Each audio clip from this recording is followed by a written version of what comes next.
Assalamualaikum warahmatullahi wabarakatuh. Good morning student. How are you today?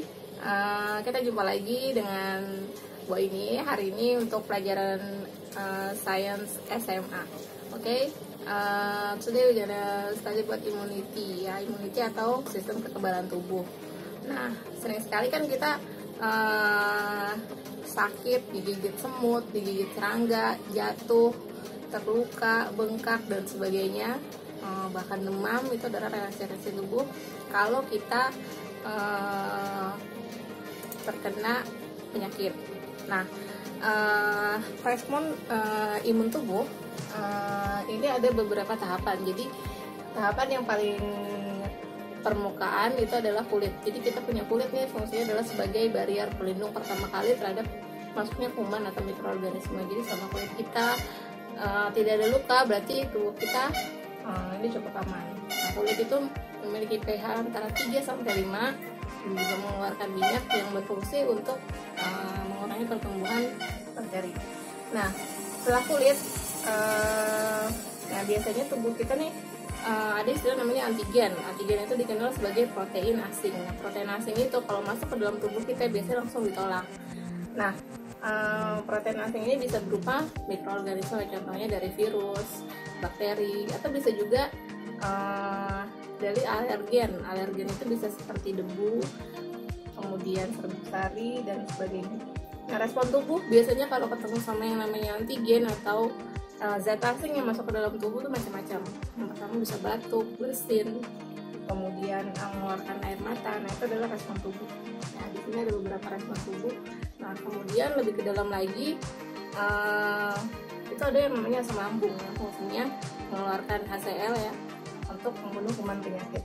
Nah, level ketiga baru nih yang namanya limfosit dan fagosit. Nah, ini adalah sel khusus atau tentaranya yang menghalau atau mematikan si kuman atau bakteri. Ya. Kemudian yang berikutnya adalah sistem limfatik. Nah, sistem limfatik ini erat kaitannya dengan imunitas atau sistem kekebalan tubuh. Ya, sistem limfatik ini ada dua. Yang pertama pembuluh limfa sama organ limfoid.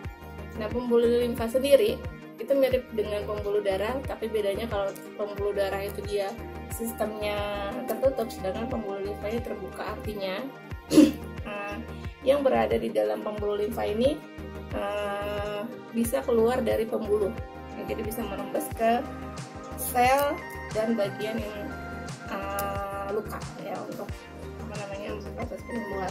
Nah, pembuluh limfa ini ada dua macam. Yang pertama ductus lymphaticus dexter, yaitu untuk mengkoleksi bagian kanan tubuh, dan ductus thoraxicus untuk mengkoleksi bagian dada. Nah, kemudian untuk organ limfoid. Nah, organ limfoid ada 5.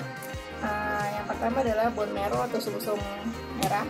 Nah, sumsum merah ini dia menghasilkan sel darah putih atau limfosit. Nah, limfosit ini yang pertama adalah 2, ada sel limfosit B atau sel B dan sel T. Nanti kita akan bahas lebih lanjut.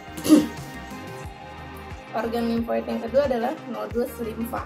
Nah, nodus limfa ini memiliki bagian yang lebih kecil namanya nodulus, kemudian bagian yang lebih kecil lagi namanya sinus.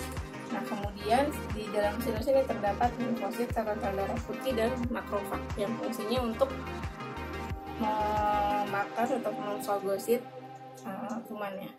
Yang berikutnya adalah organ limfoid, yang berikutnya limpa. Nah, limpa ini dia adalah organ limfoid yang paling besar. Nah, posisinya di mana limpa? Limpa ini ada di rongga dada sebelah kiri, tepatnya di belakang lambung. Nah, limpa ini memiliki fungsi diantaranya adalah yang pertama menyaring sel darah merah. Jadi sel darah merah yang rusak, yang sudah tua atau mati, nah itu digantikan di dalam limpa. Yang kedua, fungsi kedua adalah menyimpan cadangan darah. Maksudnya apa?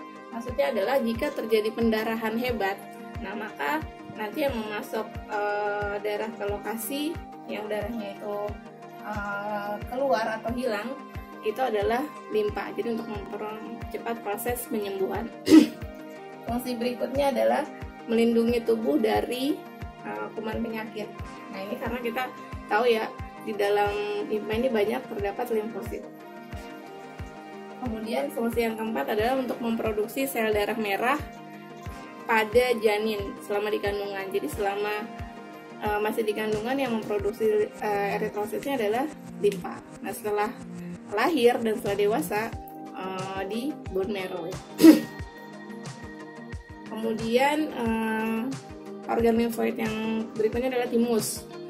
Nah, ini bukan timus ya. Nah, timus ini bukan makanan tetapi salah satu organ limfoid. Nah, organ limfoid tepatnya ada di mana? Lokasinya ada di rongga dada.